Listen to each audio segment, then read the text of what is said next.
Smith. So, so they would like to face the engraving on the stones to the west, and the body be laying here, and then the footstone be facing to the east.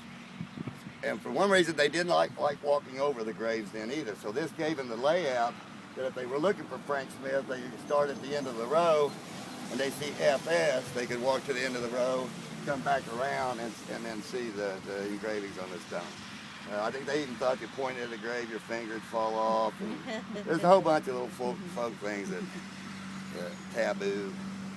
But a lot of times, you know, and we, you know, a lot of times you wonder, well, should we change the orientation of that stone?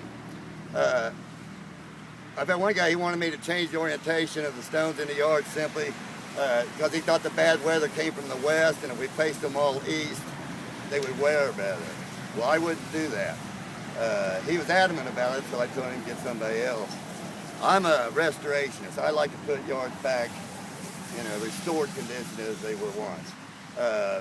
And if you do something like that, you're taking away from that historic integrity of the yard. You're taking away from the way it was originally.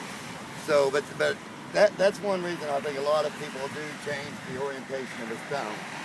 When we restore a yard, we correct the orientation back to the east and west, and side by side, if we're this way and that way, we know that, you know, that's where it is. So, slotted bases.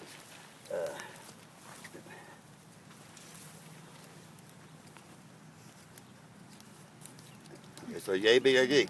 But this tells us this was a headstone row.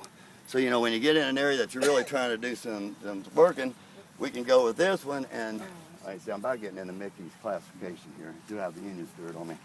But anyway, there's going to be a row scattered out right through here in this area that's some B. This may have been the only one here, but I doubt it when you look at the vacancy here. So that we know that a tablet sat down into that slot at one time. So a lot of times when we get that, we'll mark with these flags if we're working in a yard that's been pretty much laid down, destroyed, and not a whole lot of visible stone showing. Then you can get your flags going, and your flags will start telling you your road. So if we got a row here, then I can move back 10 foot, maybe get another flag down, and then we're going to poke and look that 10 foot over. We might even don't know who that is, but say we come out here 7 foot, give or take, and we find we're hitting something.